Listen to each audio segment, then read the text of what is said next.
하시고 변치 않으시고 늘 그 자리에서 우리를 사랑한다 말씀해 주시는 그 변치 않는 하나님의 사랑에 진심으로 감사를 드립니다. 하나님, 우리는 부족하고 연약하오나 우리를 지으시고 만드신 그 방대하신 하나님은 너무나도 항상 완벽하시고 강하시고 어떤 상황에서도 흔들리지 않으시는 하나님이신 것을 우리가 늘 봅니다. 우리의 연약함을 주님께 위탁하오니 하나님, 우리 안에 하나님의 영이 늘 채워지게 하시고 그 영으로 말미암아 우리가 두려워하지 아니하고 하나님을 의지하며 살아가는 우리 모두가 되기를 간절히 소망하고 기도하오니 하나님, 우리에게 믿음 부어 주시옵소서. 주님, 우리의 부족한 점 하나님께서 다 아시오니 그 또한 하나님께서 사용하여 주시고 하나님, 우리의 모든 죄를 주님 이 시간 앞에 다시 한번 또 무릎 꿇고 기도하오니 하나님 용서해 주시고 알게 모르게 지은 우리 모든 죄 매일매일 주님 앞에, 주님의 십자가 앞에 용서를 구하며 나아가기 원합니다. 주님 아버지, 용서해 주시옵소서. 정결한 마음으로 예배 드리기를 원하오니 하나님, 우리의 마음을 깨끗게 하여 주시옵소서. 주의 피의 보혈로 우리를 채워 주시옵소서. 감사하며 이 모든 말씀 예수님의 이름으로 간절히 기도드렸습니다. 아멘. 네, 우리 함께 오늘 찬양하도록 하겠습니다. 주 안에 있는 나에게 찬양하시겠습니다.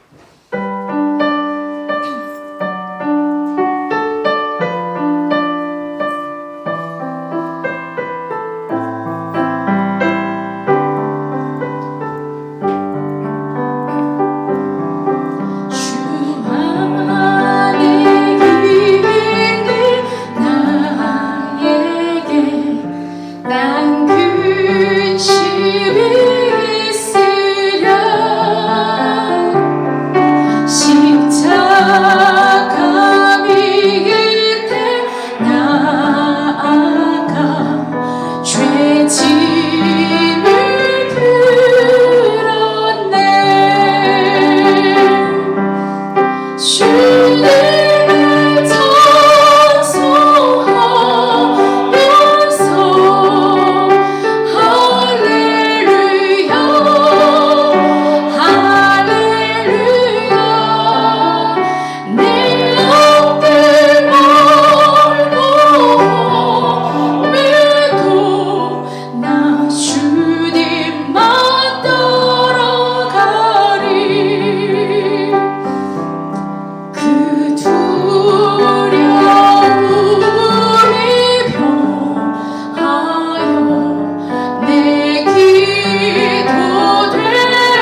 기도합시다. 주님, 믿음을 더하여 주시옵소서. 상황을 바라보는 것이 아니라 주님의 십자가를, 주님을 바라보는 그런 믿음의 사람으로 살아가기 원합니다. 하나님, 나의 믿음을 붙잡아 주시옵소서. 우리 간절히 함께 기도하겠습니다.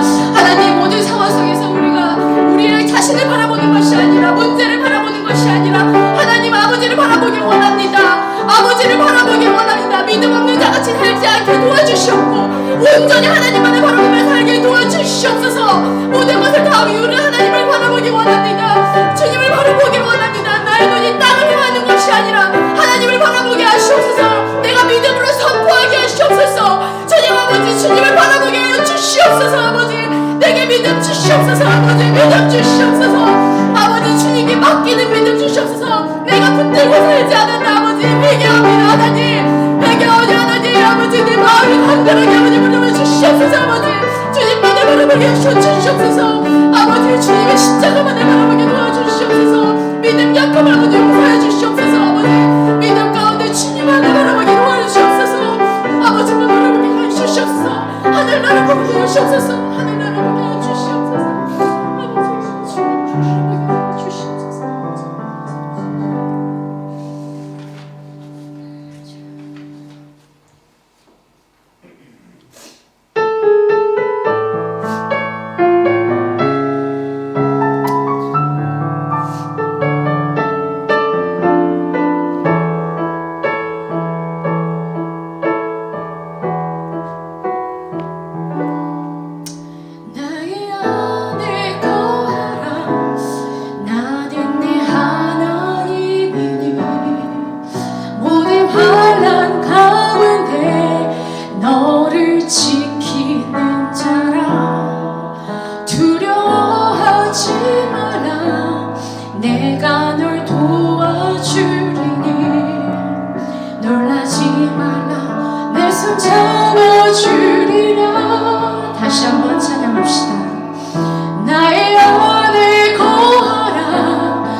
우리를 늘 보배롭고 존귀하게 여겨주신 하나님의 사랑에 감사하며 우리의 그 정체성이 빼앗기지 않기를, 사단이 방해하지 않기를 우리의 믿음을 하나님 도와여 주시라고 함께 기도하고 오늘 예배를 위해서 함께 기도하시겠습니다.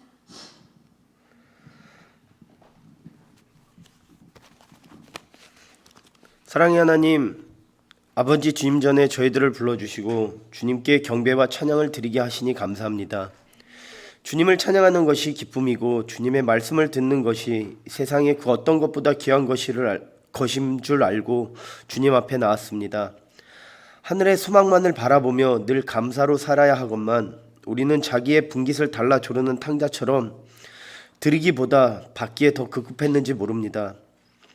세상을 향하는 문은 잠가두고 세상 사람들이 저희를 찾아오길 바라는 건 아니었는지, 우리의 마음은 주님을 향해 산다 하면서 우리의 생각과 욕심은 주님을 욕되게 하지는 않았는지 돌아보게 하시고, 낮은 자리에서 기꺼이 서로 베풀고 나누고 섬기기를 주저하지 않는 저희 시온성의 교우들이 되게 하여 주시옵소서. 서로 낮은 곳에서 사랑하고 믿음이 더욱 깊어지길 원합니다. 오늘도 이 땅의 모든 영광을 다 버리고 오로지 주님의 명령에 순종하며 살아가는 목회자님들, 그리고 또 저 멀리 다른 나라에서 목숨을 걸고 눈물을 흘리며 주님의 말씀에 씨앗을 뿌리고 있는 선교사님들을 지켜주시옵시고, 그리고 제3차 항암 치료를 받고 계시는 저희 신단교 성도님을 기억하시고 저희들이 함께하는 기도가, 그 울림이 주님께 전달되어 완치하는 역사를 보여주시옵소서. 오늘도 목사님을 통해 준비하신 말씀을 들을 때 성령이 교회가 하시는 말씀을 듣게 하시고 말씀을 듣는 가운데 우리의 마음을 활짝 열어 얼어붙은 우리의 심령에 기쁨과 생기가 넘치기를 소망합니다. 그리고 이 모든 말씀 예수님의 이름으로 기도합니다. 아멘.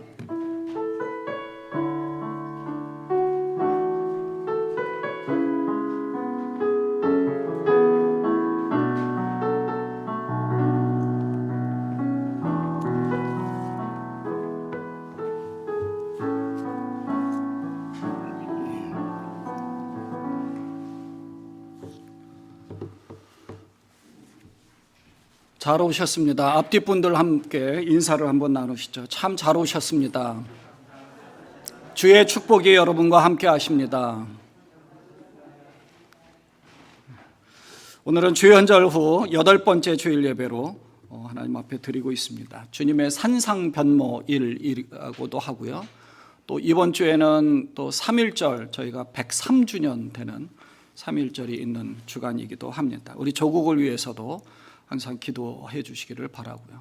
다음 주에 또 대선이 있는데 우리 조국에 하나님의 주권과 하나님의 역사가, 하나님의 통치가 임할 수 있도록, 또 어떤 분이 대통령이 되든 정말 우리 조국이 좀 선진국의 반열에서 어려운 나라들 잘 도울 수 있는 그런 나라가 될 수 있도록 기도해 주시기를 바랍니다. 오늘 예배 후에는 제일 선교회 모임이 있고요. 우리 박성우 장로님과 김금호 권사님이 수요일 저녁 오후에 출발해서 9일 밤까지 온두라스를 다녀오시게 됩니다. 무사히 잘 건강하게 다녀올 수 있도록 기도해 주시고, 온두라스에 또 황충렬 선교사님이 학교 사역을 그리고 교회 개척을 같이 하시면서 크게 잘 하시고 감당하고 계시는데, 여러분 위해서도, 황충렬 선교사님을 위해서도 또 기도해 주시기를 바랍니다. 이번 주 수요일인 2일이 제 수요일 애쉬 웬즈데이로 사순절이 시작이 되는 날입니다. 벌써 또 1년이 지나서 사순절이 또 되었고 3월이 되어서 사순절이 시작이 되었습니다. 주일을 제외한 40일의 사순절 동안 우리 작년에도 그렇게 말씀을 12시에 올렸었는데요. 작년보다는 좀 더 간단하게, 그리고 이번에는 맥체인 저희가 성경 읽기를 하고 있는데, 사순절부터 그 애쉬 웬즈데이부터는 마침 고린도 후서를 시작을 하더라고요. 그래서 바울 서신에 대한, 고린도 후서부터 바울 서신들에 대한 말씀들을 간략하게 여러분에게 올려드리려고 합니다. 한 분도 빠짐없이 댓글을 달아주시기 바랍니다. 누가 보셨는지 안 보셨는지 제가 다 알지만 그래도 아멘이라도 하셔서, 이게 댓글 다는 게 익숙하지 않아서 안 하시는 분들이 계셔서 강제로라도 좀 시키려고 댓글을 꼭 다시면서 한 분도 빠짐없이 그 사순절에 함께 동참해 주셨으면 좋겠습니다. 12시에 올리지만 오후나 혹은 저녁에 보시더라도 괜찮습니다. 여러분이 그 사순절을 기억하고 있다는 것을 여러분 생각을 하시고 꼭 기도를 또 여러분 자신을 좀 돌아보시기를 바랍니다. 이번 부활주일에는 세례 예식과 입교식이 거행됩니다. 대상자들은 또 신청해 주시기를 바랍니다. 유아 세례를 받은 학생들 같은 경우는 입교식 견진례라고 하는 컨퍼메이션 하는 그 입교식을 저희가 하게 되는 겁니다. 난민 선교 컨퍼런스가 3월 18일 그 금요일 저녁과 토요일 하루 필그림 선교 센터에서 진행이 되는데요. 가실 수 있는 분들은 많이 가셨으면 좋겠습니다. 토요일에는 가실 분들은 우리 선교부장님에게 신청을 해주시면 토요일에 같이 모여서 함께 교회에서 출발하도록 하겠습니다. 가실 하루라도 좀 휴가를 내셔서 저희 오하이오 난민촌 거기 선교사님들도 오셔서 강의를 또 해주시거든요. 함께 컨퍼런스에 함께 참여해 주셨으면 좋겠습니다. 우리 신달균 성도님의 치료와 구원을 위한 특별 중보 기도가 선포되어져서 내일까지 하게 되는데요. 저는 한 달 동안 기도해 주심에 감사드리고요. 내일 끝나는 것이 아니라 완치, 우리 김재돈 집사님 기도해 주신 것처럼 완치되기 위해서 여러분 기도해 주시기를 부탁을 드립니다. 3월 계획서 또 맥체인 성경 읽기표를 가져가셔서 참고해 주시고요. 다음 주에는 우리 부서장 모임이 있습니다. 부서장 되시는 분들은 시간을 충분히 갖고 오셔서 사역 계획에 대해서 함께 논의해 주셨으면 좋겠습니다. 지난 화요일과 목요일 우리 이은미 집사님께서 응급실을 2번 다녀오시게 되고 또 학교도 한 3주간 쉬실 정도로 몸이 조금 이렇게 좀 하이 프레셔 뭐라 그러죠?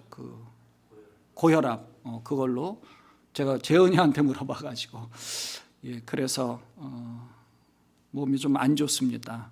위에서 여러분 기도해 주시기를 부탁을 드립니다. 혈압이 높아서 갑작스럽게 그렇게 몸이 안 좋아서 응급실을 다녀오시게 됐는데요. 오늘도 이제 교회를 못 오시게 됐지만 몸이 잘 회복될 수 있도록 기도해 주시기를 부탁을 드립니다.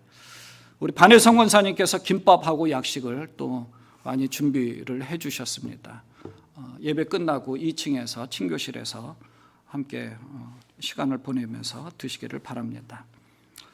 암송 구절입니다. 시편 23편 6절 말씀을 같이 암송하도록 하겠습니다. 시작. 내 평생의 선하심과 인자하심이 반드시 나를 따르리니 내가 여호와의 집에 영원히 거하리로다. 시편 23편 6절 말씀. 아멘.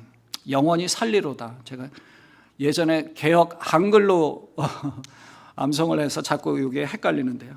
여호와는 나의 목자시니 내가 부족함이 없으리로다부터 시작해서 오늘 말씀까지 시편 23편 말씀을 저희가 매주 암송을 했습니다.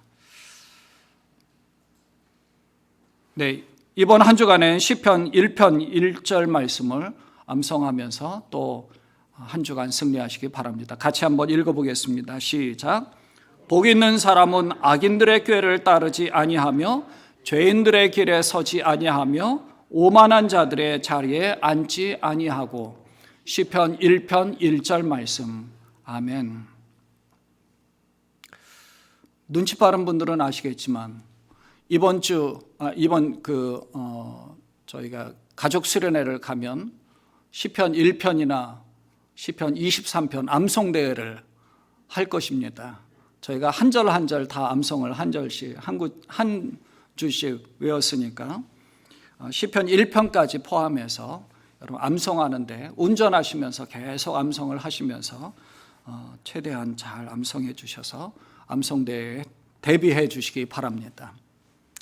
찬송가 213장 4절을 부르시면서 드려진 예물을 봉헌하도록 하겠습니다.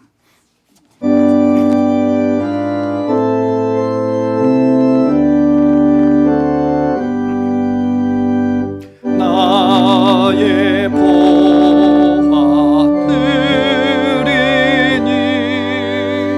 주여 받아주셔서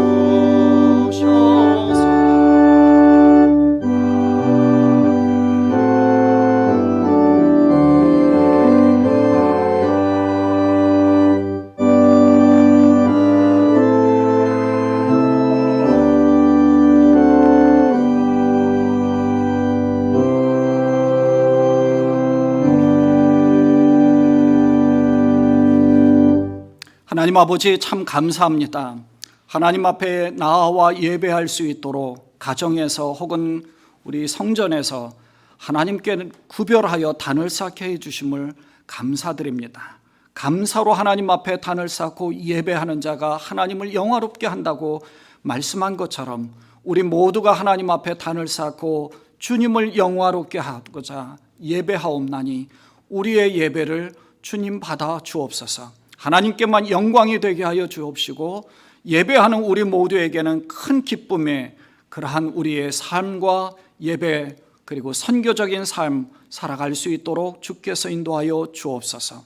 빈손으로 나오지 아니하고 귀한 예물을 준비해서 나왔습니다. 미처 준비하지 못한 손길이나 또 많이 드리고 싶어도 없어서 드리지 못하는 손길도 동일하게 하나님 그 마음을 받아 주옵소서.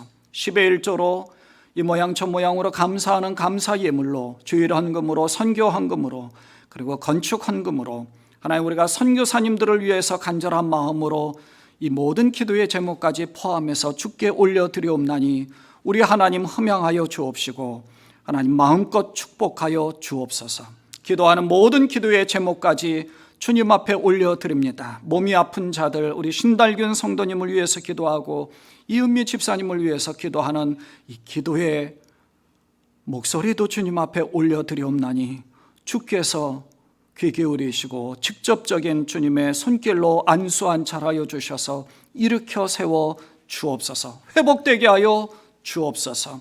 우리 모두에게 하나님 이 모든 것들을 허락해 주셨사오니 다시금 하나님 앞에 드리옵나니 주께서 받으시고 하나님 나라의 확장과 하나님께서 원하시는 곳에 사용되어지는 모든 것 되게 하여 주옵소서. 드린 손길들마다 주께서 축복하여 주시기를 원하옵고 우리 주님 예수님의 이름으로 감사하며 축복하며 기도드리옵나이다. 아멘.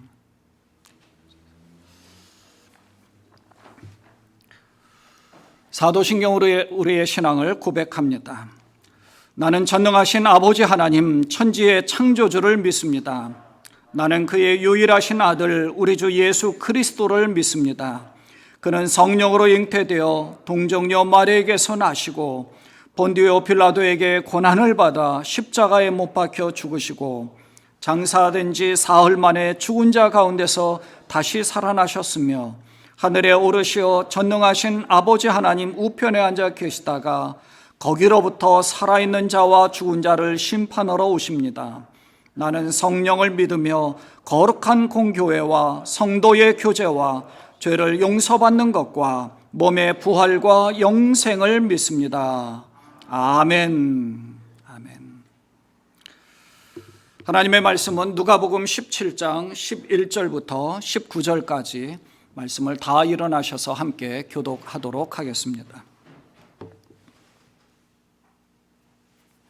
예수께서 예루살렘으로 가시는 길에 사마리아와 갈릴리 사이로 지나가시게 되었다. 예수께서 어떤 마을에 들어가시다가 나병 환자 10사람을 만나셨다. 그들은 멀찍이 멈추어 서서 소리를 높여 말하였다. 예수 선생님, 우리를 불쌍히 여겨 주십시오. 예수께서 보시고 그들에게 말씀하셨다. 가서 제사장들에게 너희 몸을 보여라. 그런데 그들이 가는 동안에 몸이 깨끗해졌다. 그런데 그들 가운데 한 사람은 자기의 병이 나은 것을 보고 큰 소리로 하나님께 영광을 돌리면서 되돌아와서 예수의 발 앞에 엎드려 감사를 드렸다. 그런데 그는 사마리아 사람이었다. 그래서 예수께서 말씀하셨다. 10사람이 깨끗해지지 않았느냐? 그런데 9사람은 어디에 있느냐? 하나님께 영광을 돌리러 되돌아온 사람은 이 이방 사람 한 명밖에 없느냐? 다 같이 읽겠습니다. 그런 다음에 그에게 말씀하셨다. 일어나서 가거라. 내 믿음이 너를 구원하였다. 아멘. 살아계신 하나님의 말씀입니다. 자리에 앉으시기 바랍니다.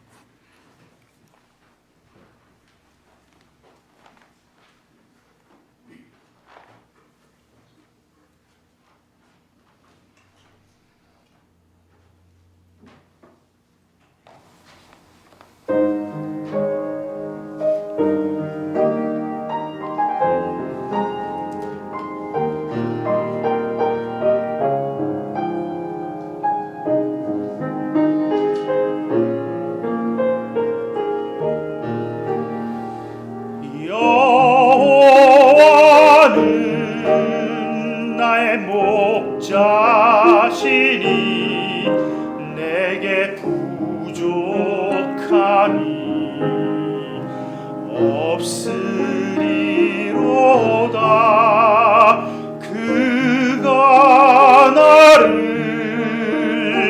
푸른 초장에 쉬며 쉴만한 물가으로 인도하시는도다.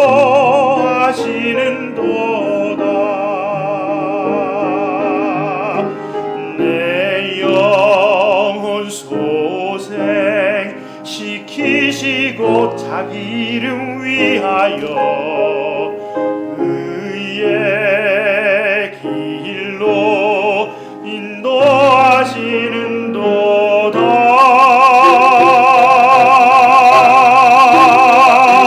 내가 사망의 음침한 골짜기 다닐지라도 해를 두려워 않음은 주께서 나와 함께 하심이라.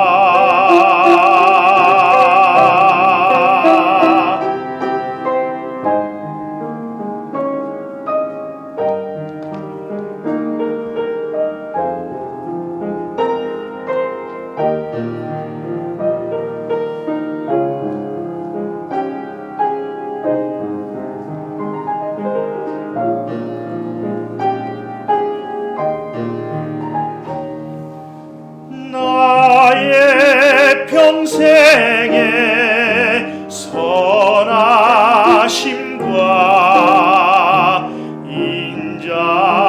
인자하심이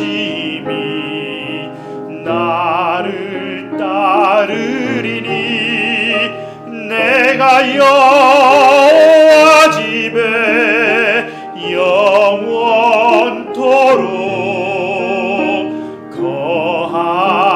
거하리로다.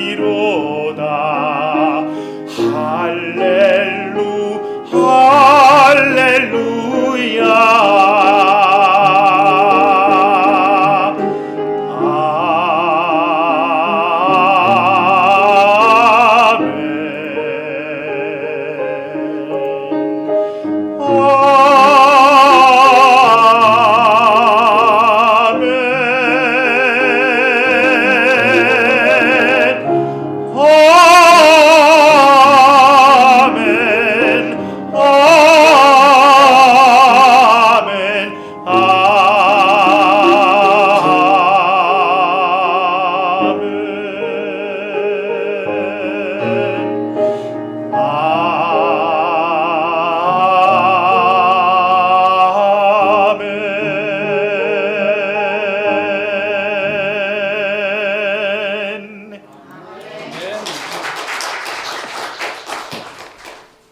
아멘.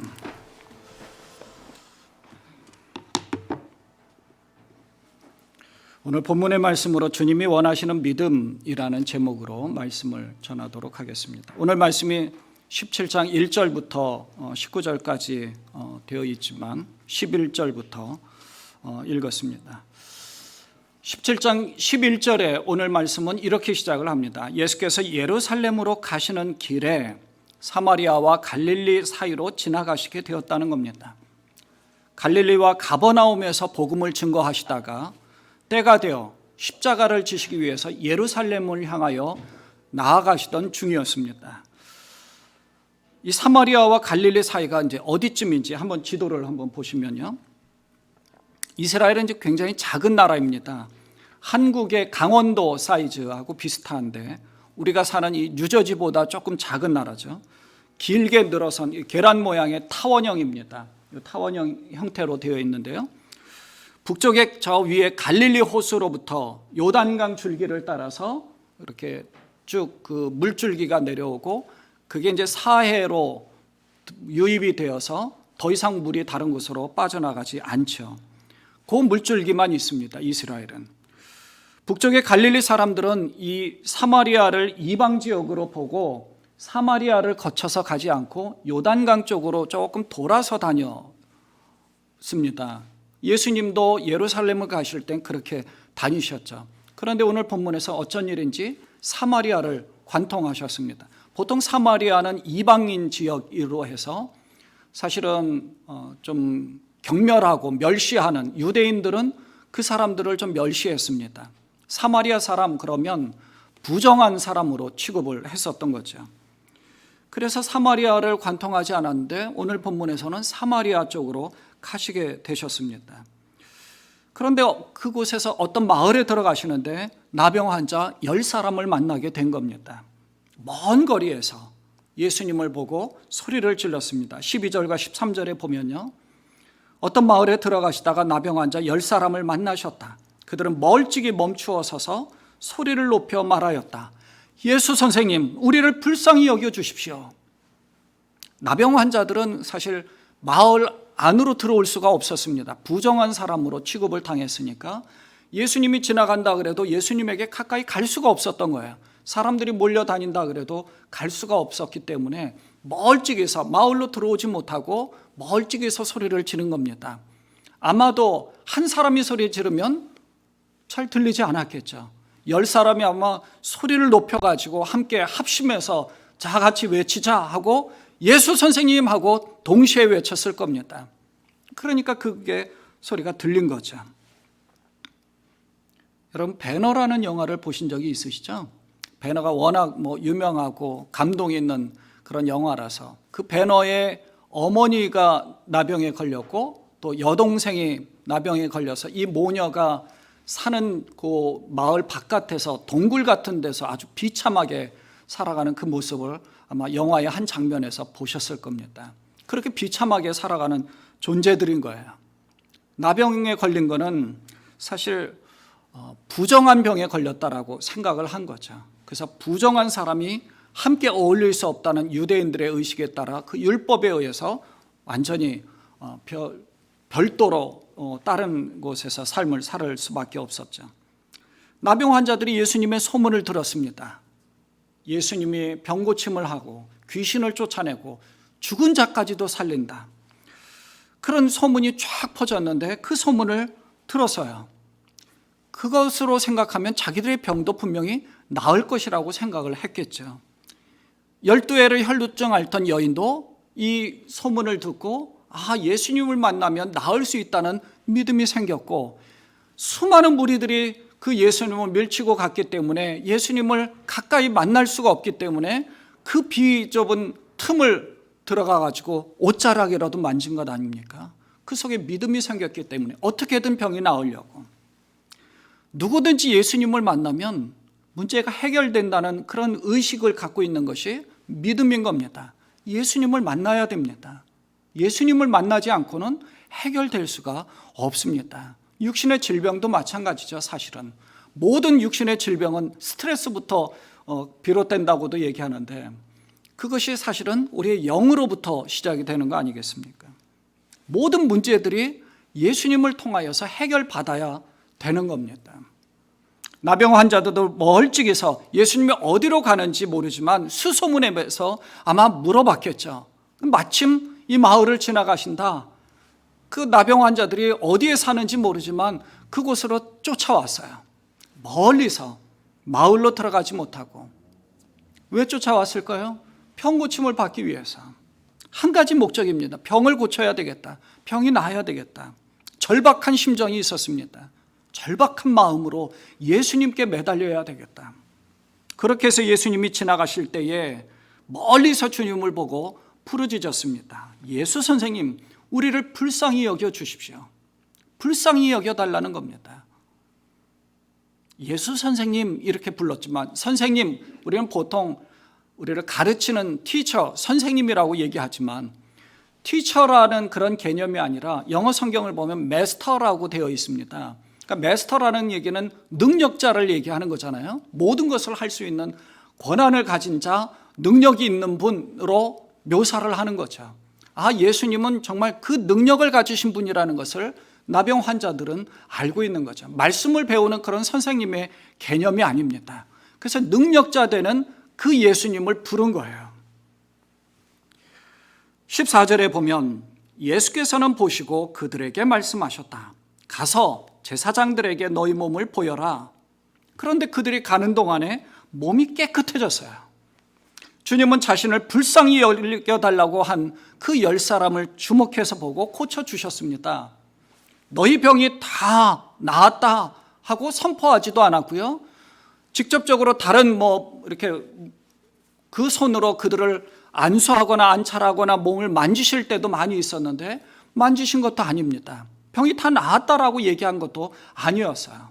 단 한 가지, 너희들이 가서 제사장들에게 너희 몸을 보여라. 그들은 그 말을 믿고 가는 동안에 몸이 다 나은 겁니다. 그걸 몸이 깨끗해진 걸 알았던 거예요. 주님은 분명히 그들의 자비와 긍휼을 요청받고 그들에게 자비와 긍휼을 베풀어 주셨습니다. 사랑하는 여러분, 간절한 마음으로 주님 앞에 매달리시기 바랍니다. 여러분이 어떤 상황에 처하셨는지, 여러분의 몸이 어떠하신지, 여러분의 영혼이 어떠하신지, 여러분의 자녀의 문제라든지 여러분이 가지고 있는 모든 문제들 하나님 앞에 매달리고 예수님에게 그걸 내놓으시기 바랍니다. 말 한마디 한마디 기도의 제목을 가지고 올려드리는 거예요. 주님 모든 걸 다 아시죠? 주님 내 상황 다 아시죠? 그렇게 끝나는 것이 아니라 구체적으로 주님 내가 이런 기도 제목이 있습니다. 주님 내가 이런 문제들이 있습니다. 내 속에 이런 고민을 가지고 있습니다 하고 예수님에게 내놓으시고 그리고 예수님의 이름으로 기도하는 겁니다. 매달리시기 바랍니다. 본문에 나오는 10명의 나병 환자는 모두 다 고침을 받았습니다. 제가 그걸 말씀드리는 것은 아니고요. 그렇다면 그 뒷부분의 말씀은 조금 이따 다시 보기로 하고요. 예수님이 10명의 나병 환자들을 고쳐주시면서 우리에게 뭘 가르쳐 주시려고 하셨을까? 그걸 한번 생각해 보자는 거예요.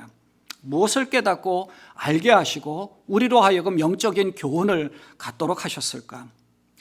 10명의 나병 환자들은요, 예수님의 소문을 들었습니다.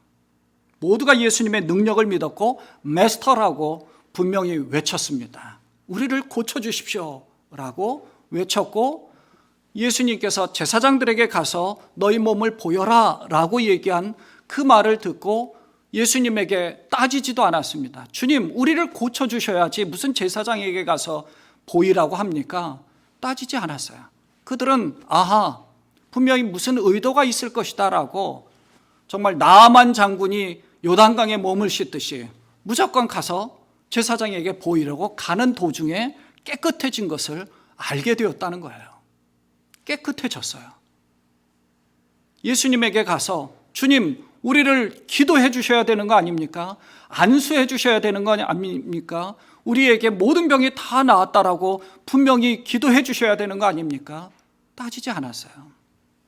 왜요? 그 속에 조그마한 믿음이라도 생겼다는 겁니다. 그 믿음으로 부르짖은 거죠. 그들은 그 믿음으로 병이 다 나은 거예요. 보잘것없는 믿음이지만 예수님을 만나면 나을 수 있다는 믿음 단 하나예요.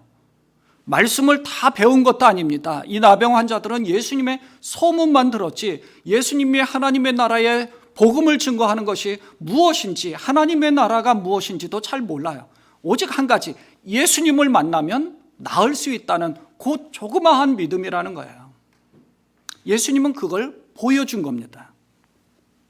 10명이 모두 다 고침을 받았거든요. 뭘 말씀하시느냐 하면 믿음에 관한 부분입니다. 주님이 원하시는 믿음이 무엇이냐 하면 생명력 있는 믿음, 정말 살아있는 믿음, 예수님만 믿고 예수님만 만나면, 예수님 앞에 나아가면 분명히 뭔가가 되는구나 하는 그거를 가르쳐 주는 겁니다. 그게 믿음인 거예요. 그 믿음만 있으면 우리는 살 수 있는 겁니다. 15장부터 보면요, 예수님이 세리와 죄인들과 함께 음식을 먹으면서 말씀을 가르칠 때에 바리새인들과 서기관들, 율법학자들이라고 번역된 이 사람들이 예수님을 비난했어요. 왜요? 예수님이 안식일에 저런 일을 행한다라고, 안식일에 병을 고친다고 하고, 세리와 죄인들과 함께 음식을 먹는다고 율법에 대한 말씀을 막 대놓고 얘기한 거죠. 예수님은 잃어버린 양의 비유를 말씀해 주셨고요, 잃어버린 한 드라크마에 대한 말씀들을 해주셨고, 탕자의 비유를 통해서 잃어버린 한 영혼이 얼마나 귀하고 하나님 나라에서 얼마나 큰 잔치가 벌어지는지, 이걸 제가 이제 밴드에 여러분에게 매일매일 말씀 묵상할 때 요 설명을 드렸죠. 거기에는 한 영혼 한 영혼에 얼마나 소중하고 귀한지, 그리고 주님께서는 율법적인 것을 따지는 것보다 율법을 완성시키는 것, 율법을 폐하는 것이 아니라 오히려 율법을 더 능가하는 하나님께서 우리 사람을 위하여서 이 땅에 존재하도록 하였고, 사람을 위하여서 주님을 보내주셨고, 그 사람이 구원받게 하기 위하여서 주님이 십자가를 지셨다는 것을 가르쳐 주는 거예요. 그걸 분명하게 말씀해 주셨던 거죠. 그걸 비유적으로 가르쳐 주었습니다. 그리고 16장에 와서 불의한 청지기가 자기 탐욕을 채우려고 아주 불의한 방법으로 자기 몫을 부풀려서 돈을 벌다가 주인에게 들켰습니다. 그래서 어차피 쫓겨나는 상황이니까 그 빚을 탕감하면서 나중을 준비한 거죠. 주님은 이 불의한 청지기를 아주 지혜로운 청지기라고 말했습니다. 주인의 몫을 띵겨 먹었다면 이 불의한 청지기에 대해서 이렇게 아주 지혜롭게 잘했다라고 얘기했을까요? 그러지 않았겠죠. 자기가 뭔가 불의한 방법으로 많은 것을 취하려고 했기 때문에 주님은 지혜롭게, 자기가 오히려 세상의 재물을 다 못 버는 한이 있더라도 나중을 대비하는구나, 이걸 지혜로운 청지기라고 인정을 해준 거죠. 그리고 바로 이어서 부자와 나사로의 이야기를 가르쳐 주었습니다. 어차피 죽은 뒤에는 가져갈 수도 없어요. 어차피 죽은 뒤에는 무용지물입니다. 아무것도 필요가 없어요. 그런데 세상에 그렇게 움켜쥐고 세상에서 그것에 아주 탐심을 가진다 하더라도 아무 소용이 없는 겁니다. 불의한 청지기와 이 부자와 나사로 이야기를 같이 묶어서 생각해 본다면, 불의한 청지기는 세상의 재물이 다 소용이 없는 겁니다. 어차피 쫓겨나니까. 미래를 대비한 거죠. 죽은 뒤를 대비한 겁니다. 부자와 나사로는, 이 부자는 그거를 아예 대비를 못했던 거죠. 세상에는 아무리 많은 재물이 있다 할지라도 죽은 뒤에는 아무 소용이 없다는 사실을 가르쳐 줍니다. 세상에서 아무리 많은 재물이 있어서 그 재물로 내가 떵떵거리면서 호화로운 생활을 한다 하더라도 하나님의 나라에서는 그게 아무 소용이 없다는 겁니다. 하나님의 평가는 그 재물에 있지 않다는 거죠. 그걸 가르쳐 줬어요. 하나님의 평가는 믿음에 있다는 겁니다. 세상에 눈에 보이는 재물이 아닙니다. 오히려 세상에서는 그 재물을 하나님을 기쁘시게 하는데 사용을 했다면 그것이 오히려 더 믿음 있는 사람의 아주 지혜로운 모습이었던 거죠. 근데 그러지 않았다는 거예요. 그래서 주님은 이 세상에 우리를 청지기로 부르셨기 때문에 우리가 가지고 있는 모든 재물, 우리의 재능들은, 우리가 가지고 있는 재능이나 물질들, 눈에 보이는 것들은 다 하나님이 우리에게 맡겨주신 것이지 내 것이 아니라는 겁니다. 그게 청지기, 우리는 관리인이에요. 그러면 하나님이 우리에게 허락해 주셨기 때문에 하나님을 위해서 사용하는 겁니다. 나를 위해 사용하는 것이 아니에요. 하나님은 내게 맡겨주셨을 뿐인 겁니다. 내 마음대로, 내 욕심대로 사용하지 말고 사회적으로나 혹은 종교적으로나 경제적으로 어려움을 겪는 사람들을 위해서 사용하라고 하신 겁니다. 우리 조국을 위해서 기도하는 것도 바로 이런 부분이죠. 우리 조국에 사실 미국 다음으로 선교사들을 많이 보냈습니다. 어쩌면 미국의 선교사들이 줄어들고 있는 반면에 한국의 선교사들은 점점점 더 많이 늘어났습니다. 될 수 있으면 많이 나갑니다. 선교사들이 나가서 복음을 증거하지만 복음만 증거합니까? 한국의 물질을 갖다다가 퍼부어주는 거죠. 그러니까 한국이 잘 살아야 되는 이유가 여기에 있습니다. 나눠주는 거죠. 어려운 나라들, 아프리카나 동남아시아나 혹은 우리 남미나 어려운 지역에 계속 부어주는 겁니다. 단순히 돈만 보내는 것이 아니죠. 돈이 필요한, 먹을 것이 필요한 자들도 있지만 복음이 필요한 자들도 있으니까요. 그래서 그걸 동시에 나눠주는 겁니다. 주님은 사회적으로 약자와 같은 이런 사람들을 배려하라는 거예요. 그래서 우리에게 물질을 허락해 주셨습니다. 근데 물질을 허락했는데 내 마음대로 쓴다면 책망받을 수밖에 없는 거죠. 나를 위해 사용한다면 책망받을 수밖에 없죠. 그래서 그런 사람들을 배려해 주지 않아서 그들의 죄를 짓게 되는 상황에 대해서 제가 읽지는 않았지만 그 앞부분에 17장 1절과 2절에서 이렇게 기록을 합니다. 예수께서 제자들에게 말씀하셨다. 걸려 넘어지게 하는 일들이 생기지 않을 수는 없지만 그러한 일들을 일으키는 사람은 화가 있다. 이 작은 사람들 가운데 하나를 걸려 넘어지게 하는 것보다 차라리 자기 목에 큰 맷돌을 매달고 바다에 빠지는 것이 나을 것이다. 그러니까 맷돌이라는 건 우리 한국에서 조그마한 맷돌 이 정도가 아닙니다. 짐승이 밀 정도로 큰 맷돌이라는 거죠. 삼손도 그런 맷돌을 눈이 뽑힌 채로 맷돌을 돌지 않았습니까? 그런 거예요. 그러면서 믿음의 형제가 죄를 지었다가 회개하면 용서하고 또 용서하라고 가르쳐 줍니다. 주님은 사회적 약자들을 배려해야 되는 것을 이야기하고 그러면서 그들은 죄를 지을 수밖에 없잖아요. 여러분 생각해 보십시오. 돈 있는 사람은 죄를 잘 안 지을 수 있어요. 자기 탐심이 더 죄를 많이 짓지만 돈이 없는 사람들은 먹을 것이 없어서 장발장 이야기처럼 빵을 훔쳐 먹을 수밖에 없는 상황이에요. 근데 그걸 탓하고 손가락질하고 죄를 짓는다라고 그들을 손가락질만 하면 안 되는다는 거죠. 그들은 죄를 범했습니다. 그럼에도 불구하고 잘못해서 또 용서를 빌어요. 물론 습관적으로 잘못하는 사람들도 있죠. 얼마 전에 뉴스 중에 하나가 왜 80년대인가요? 대도 조세영 이분이 부잣집을 털어서 가난한 사람들에게 좀 나누어 줬다 그래서 대도라는 그 별명이 붙었었는데 감옥에 갔었죠. 나중에 선교사로 신학 공부를 해서 목사가 되어서 선교사로 나가기도 하고 그랬는데 또 훔치는 일을 했더라고요.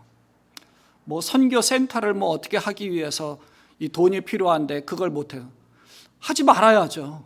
하나님이 그걸 원하십니까? 돈을 훔쳐서 하기를 사람들을 막 현혹 시켜서 사기쳐가지고 돈을 벌어가지고 그 돈으로 교회를 짓는 것을 하나님이 원하시겠습니까? 선교센터를 지어야 된다. 하나님이 그걸 원하시겠습니까? 요즘도 한국이 그런 분들 많잖아요. 목사님들 중에서도. 하지 말아야죠. 하나님 원치 않으면 하지 말아야 되는데 그걸 하는 거예요.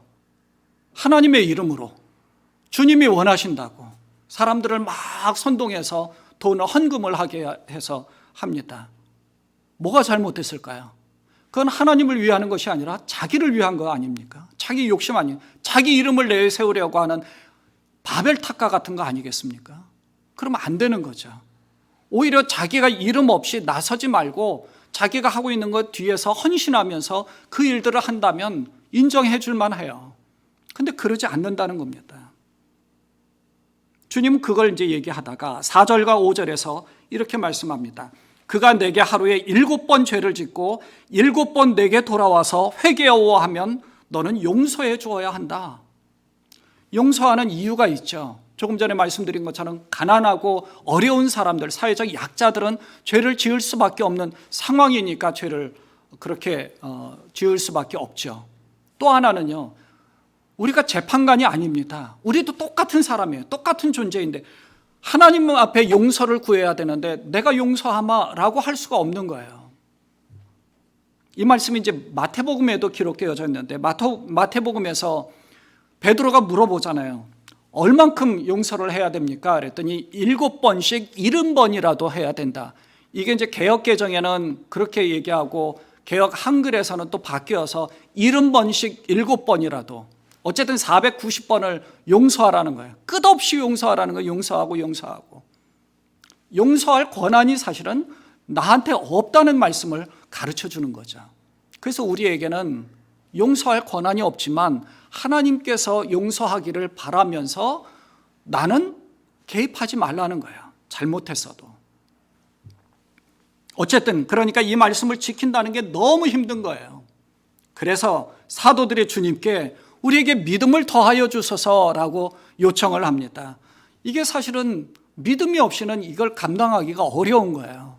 용서하는 것도 힘들고 그렇게 막 다른 사람들을 돌보는 것도 힘들고 사회적 약자들에게 가진 모든 소유권을 다 포기하면서까지 내 모든 것을 포기해서 다 해준다는 것도 참 어려운 일이죠.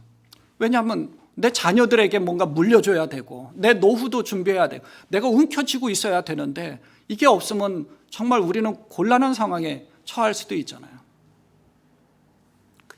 그런데 주님은 겨자씨 하나일 만한 믿음에 대해서 말씀을 해주신 거예요. 17장 6절에서 주님께서 말씀하셨다. 너희에게 겨자씨 하나일 만한 믿음이라도 있으면 이 뽕나무더러 뽑혀서 바다에 심겨라 하면 그대로 될 것이다.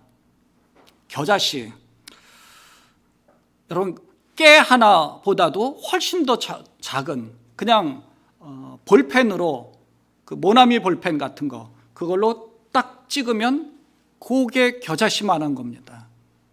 그러니까 거의 뭐 점 하나 정도의 굉장히 작은 거죠. 눈에 보이지도 않아요. 잘 그냥 가만히 들여다보면 보일 정도의 그겁니다. 그 겨자씨만한 믿음이 너희 속에 있으면 그것을 가르쳐 주는 거예요. 이 겨자씨, 눈에 보이지 않는 씨가 생명력이 있다는 겁니다. 생존력이 있어요. 그게 심겨지면 새들이 깃들 정도의 큰 나무가 됩니다. 그렇게 큰 나무가 어마어마하게 큰 나무가 되어지는데 그것이 눈에 보이지 않을 정도의 아주 겨자씨 작은 겁니다. 근데 생명력이 있는 믿음이 필요하다는 거죠. 살아있는 믿음이 필요하다는 겁니다. 그래서 주님이 이 비유로 이 말씀을 하는 거죠. 7절과 8절에 여러분 믿음 생활하면서 이제 굉장히 부담을 많이 느끼잖아요. 왜 이렇게 믿음 생활이 힘들지, 신앙생활이 힘들지라고 생각될 때도 있잖아요. 7절과 8절에 너희 가운데서 누구에게 밭을 갈거나 양을 치는 종이 있다고 하자. 그 종이 들에서 돌아올 때에 어서 와서 식탁에 앉아라 하고 그에게 말할 사람이 어디에 있겠느냐. 여러분 지금은 우리 이제 뭐 일하는 뭐 가게에서 일할 때 주인은 그래도 일하면 같이 와서 밥 먹자 이렇게 하니까 별로 개념이 없으실 수도 있겠습니다만 조선시대를 한번 생각을 해보십시오. 여러분 양반이에요. 상놈 그냥 종이 밭일을 나갔다가 들어왔어요. 그러면 그 주인이 그 상놈인 그 종이 밭일을 하고 왔다고 수고했다 와서 식탁에 앉아라 하고 같이 먹겠습니까? 그런 양반 하나도 없어요. 아니 그렇게 하면 안 되는 거예요. 사회적 질서가 무너진다고 그러면 안 된다고 조선시대는 그 체계가 분명했던 거죠. 오히려 그에게 말하기를 너는 내가 먹을 것을 준비하여라. 내가 먹고 마시는 동안에 너는 허리를 동이고 시중을 들어라. 그런 다음에야 먹고 마셔라 하지 않겠느냐. 예, 그렇죠. 열심히 일을 하고 왔습니다. 종이. 양반은 그냥 가만히 앉아서 뭐 책을 보고 있습니다. 아니면 그냥 가만히 앉아서 쉬고 있어요. 그냥 허랑방탕 놀듯이 그냥 가만히 있습니다. 종이 열심히 땀 흘리면서 밭일을 하고 돌아왔습니다. 이제 왔느냐? 빨리 먹을 것을 차려오너라. 그러면 그 종은 어떻게 해요? 부지런히 또 음식을 준비해가지고 양반 주인에게 갖다 바쳐야 되지 않습니까? 그러면 갖다 바친 다음에 자기가 또 같이 먹나요? 절대 그럴 수 없죠. 너는 빨리 가가지고 마저 볕단 묶어온 거 그거 어떻게 해라 하고 시키면 그 일을 또 마저 해야 돼요. 그리고 잠들기 전에 겨우 시간을 짬을 내서 후다닥 먹죠. 그게 종이 할 일입니다. 주님은 우리에게 그걸 가르쳐 준 거예요. 주님이 우리에게도 종의 신분을 망각하라고 망각하지 말라는 겁니다. 망각하면 안 된다는 거예요. 우리는 종이에요. 주님이 우리에게 맡겨주신 겁니다. 우리는 주님을 위하여서 이렇게 해야 된다는 거예요. 주인을 위하여서 정말 쉴 새 없이 일하는, 주님 내게 이거를 좀 축복해 주십시오. 내가 주님을 위하여서 이렇게 드렸는데 왜 내가 좀 떵떵거리며 살 수 있게 왜 안 해주십니까? 우리는 그렇게 항변하잖아요. 우리는 종의 위치예요. 양반의 위치가 아닙니다. 주인의 위치가 아니에요. 주님께서 하고자 하는 대로 주님께서 맡기신 일을 해야 된다는 거죠. 그러니까 쉴 새 없이 우리는 일을 해도 주님 앞에 컴플레인하면 안 되는 거죠. 근데 신앙생활이 힘든 이유가 우리는 보상 심리가 있어요. 주님, 내가 이렇게 열심히 일을 해서 주님 앞에 헌금도 했고 내가 최선을 다해서 봉사도 이렇게 했는데 왜 나를 이렇게 좀 잘 살게 해주시고 우리 자녀들이 잘 살게 해주시고, 물론 우리가 그걸 위해서 기도하죠. 근데 그걸 안 해주시면 왜 안 해주십니까 하고 하나님 앞에 항변하면서 불평하잖아요. 왜요? 왜요? 보상 심리가 있으니까. 나는 주님 앞에 이만큼 2가지를 해줬으니 주님은 내가 주님 앞에 2개를 드렸으면 하나라도 좀 해주셔야 되는 거 아닙니까? 그냥 자녀라도 좀 잘 되게 해주셔야 되는데 우리 자녀 왜 저 모양 저 꼴로 놔두십니까? 그럴 때가 있잖아요. 그래서 주님 앞에 그런 기도를 할 때가 있는데, 물론 우리가 하나님 앞에 간절한 마음으로 기도하고 주님이 원하시면 우리 자녀들뿐만 아니라 또 우리들도 마찬가지로 하나님께서 베풀어 주시는 길들을 열어주시죠. 근데 우리는 그러지 못하고 있는 그런 상황에 있습니다. 믿는 자로서 당연히 겸손하게 나보다는 남을 낮게 여기고 용서하고 받아들이는 삶을 받아야 되는, 보상 없이 그렇게 하려고 하니까 나만 억울하다는 생각이 드는 거예요. 왜 저 사람은 그렇게 잘 살게 되는데 왜 나는 이 모양으로, 저 사람은 그래도 높은 위치에까지 올라가는데 나는 이 모양이고, 그렇게 생각하면 그걸 항변한다는 거죠. 억울하고 섭섭하고 서운한 마음이 들 때가 우리의 신앙생활을 힘들게 만든다는 겁니다. 만일 그런 것이 없다면 기쁨으로 주님 앞에 헌신하겠죠. 그리고 오늘 본문에 10명의 나병 환자가 등장한 겁니다. 이 이야기를 통해서 신앙의 동기가 무엇인지를 명확하게 우리가 볼 수 있죠. 다시 14절을 봅니다. 예수께서 보시고 그들에게 말씀하셨습니다. 가서 제사장들에게 너희 몸을 보여라. 그들이 가는 동안에 몸이 깨끗해졌습니다. 나병은 일종의 부정한 병이기 때문에 의사에게 보내지 않았어요. 제사장을 통해서 도장을 받아야 사회적으로 격리된 대상이 아니라 마을로 들어가서 살 수 있구나. 제사장이 그것을 인정해 주는 겁니다. 제사장에 가는 동안에 몸이 깨끗해졌어요. 15절과 16절에 자, 그런데 그들 가운데 한 사람은 자기의 병이 나은 것을 보고 큰 소리로 하나님께 영광을 돌리면서 되돌아왔습니다. 그리고 예수의 발 앞에 엎드려서 감사를 드렸습니다. 그는 사마리아 사람이었습니다. 조금 전에 말씀드린 것처럼 사마리아는 이방인으로 부정한 사람으로 취급당했던 사람이었습니다. 유대인들은 자기들은 율법주의, 바리새인과 서기관들, 율법학자들, 자기들은 율법으로 장자의 명분을 갖고 있는 사람들이었어요. 탕자에 비유해서 장자였습니다. 자기는 모든 것을 다 이어받을 장자입니다. 근데 둘째가 자기 재산을 가지고 왔다 허랑방탕하고 다 쓰고 돌아왔는데 왜 하나님이 그를 반갑게 맞이해야 되느냐? 탕자에 비해서는 아버지라고 비유했지만 똑같은 겁니다. 왜 이방인들에게 우리의 몫을 줘야 되느냐? 근데 이방인은 하나님 앞에 감사하면서 영광을 돌리지 않았습니까? 마땅히 자기는 아무것도 없는 존재예요. 그런데 하나님 앞에 영광을 돌립니다. 나머지 9명은 아마 유대인이었겠죠. 유대인, 사마리아 한 사람밖에 없느냐라고 얘기한 거 보면 나머지 유대인들은 당연히 마땅하게 자기가 그것을 받을 권한이 있다라고 그렇게 생각했는지도 모릅니다. 하나님께 영광을 돌리는 그런 사람, 하나님께 감사하는 그런 사람, 사마리아 한 사람이었다는 거예요. 17절을 보면 예수님께서 3가지 질문을 하십니다. 그래서 예수님이 말씀하십니다. 10사람이 깨끗해지지 않았느냐? 분명히 10사람. 예수님이 컴플레인을 하신 거예요, 사실은. 그런데 9사람은 어디에 있느냐? 분명 은혜를 받은 나머지 9명은 어디에 있느냐라고 물어보잖아요. 반문하십니다. 하나님께 영광을 돌리러 되돌아온 사람은 이 이방 사람 한 명밖에 없느냐? 이방 사람 이 사람밖에 없느냐? 그렇다면 바리새인, 율법학자들, 서기관들 이 사람들은 어디가 있느냐? 질타하신 거죠. 그 전부터 우리가 누가복음에 계속 말씀을 보면요, 주님은 그걸 질타하시는 거예요. 그런 다음에 그에게 말씀을 뭐라 그래요? 일어나서 가거라. 내 믿음이 너를 구원하였다. 무슨 얘기면 하나님의 선택된 아브라함의 후손이라는 그 자부심과 장자라는 우월감을 가졌던 유대인들은 하나도 돌아와서 감사하지 않았고 영적인 구원을 받지 못했습니다.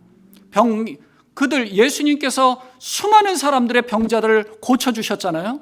귀신을 쫓아내 주셨습니다. 죽은 사람도 살려주셨어요. 물론 사회적으로 약자인 이방 사람들도 많이 있죠.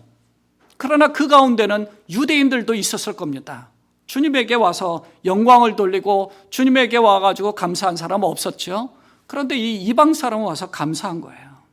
하나님 앞에 엎드려 감사하면서 하나님께 영광을 돌리고 예수님에게 엎드려 감사를 표한 겁니다.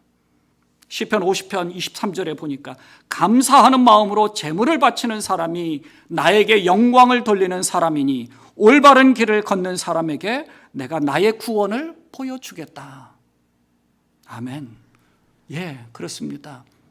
자기의 감사함으로 하나님 앞에 나아가는 사람, 주님에게 은혜를 받았다는 것을 깨닫는 사람이 구원을 받는 겁니다. 그게 은혜예요. 아, 주님이 해주셨다. 내가 그만큼 하나님 앞에 드렸으니까 나는 당연히 받을 자격이 있어. 이런 교만한 마음을 갖는 것이 아니라 겸손하게 모든 것이 다 주님의 것입니다. 주님을 위하여 내가 살아갑니다. 이 사람은 그렇게 주님 앞에 감사하는 마음을 가지면서 더 큰 축복을 받은 거죠. 영적인 축복을 받은 겁니다.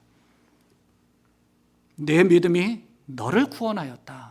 주님이 원하시는 믿음이 바로 여기에 있습니다. 나머지 9명의 믿음도 있었습니다. 올바른 믿음이 뭐예요? 이 사마리아 사람과 같은 믿음이라는 거죠. 사랑하는 여러분, 주님이 원하시는 믿음이 바로 이런 겁니다. 첫째는 주님께 영광을 돌리는 것이요, 주님께 감사를 표하는 겁니다. 감사를 직접적으로 주님 앞에 드리는 겁니다. 주님께 감사하는 마음을 가지고 주님 앞에 표하시기 바랍니다. 말로만 하는 것이 아니라 행동으로 직접적으로 보인 겁니다. 감사 예물을 하라는 얘기가 아닙니다. 여러분, 감사의 삶을 사는 거고 하나님께 영광 돌리는 삶을 살라는 겁니다. 그냥 예수님께 돌아와 엎드려 감사를 드린 이 사람과 같이 직접적으로 보여주셔야 되는 거죠.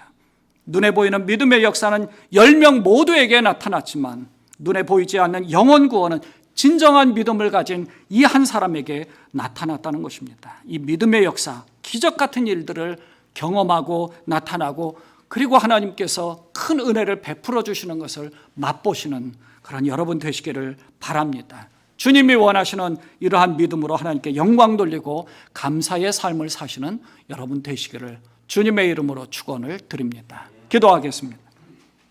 하나님 아버지, 참 감사합니다. 주께서 우리에게 말씀 가운데서 깊은 영적인 은혜를 깨닫게 하시고 하나님이 원하시는 믿음, 주님이 원하시는 감사의 그 행동들이 무엇인지, 어떻게 감사의 삶을 살아가며 하나님께 영광을 돌려야 되는지 우리에게 깨닫게 해주셨사오니 주님, 우리의 일상의 삶을 통하여 하나님께 영광 돌리는 삶, 주님께 감사하는 삶, 주의 복음을 증거하는 삶, 선교적 삶을 살아가는 우리 모두가 되도록 하나님 축복하여 주옵소서. 우리 지금 예수님의 이름으로 간절히 기도드리옵나이다. 아멘. 이제 다 자리에서 일어나셔서 찬송가 455장 주님의 마음을 본받는 자 부르신 후에 축도로 예배를 폐하도록 하겠습니다.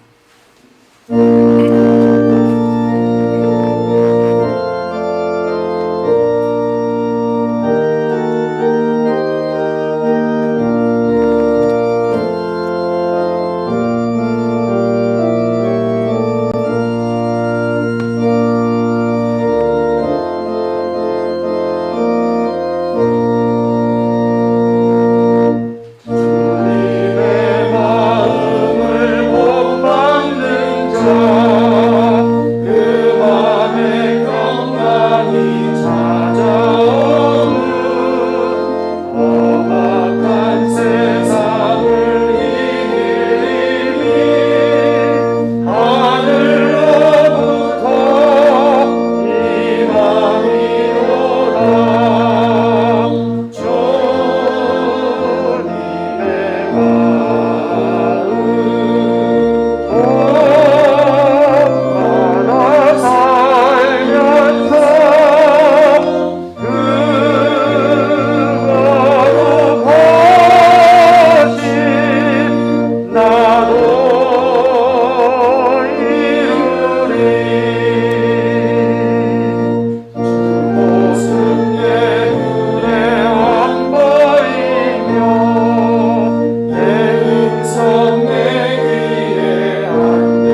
내 맘에 결평이 없어짐은 십자가고 나를 이겨내신 주님의 마음 복 받음이라.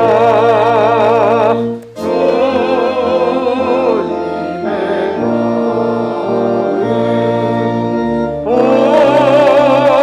복 받아 살면서 그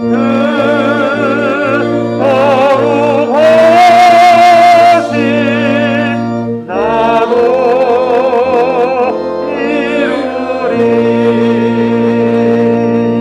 주 예수 세상에 다시 오실 그날의 무섭도 변하여 주님의 빛나는 그 형상을 함께 보며 주 찬양하리.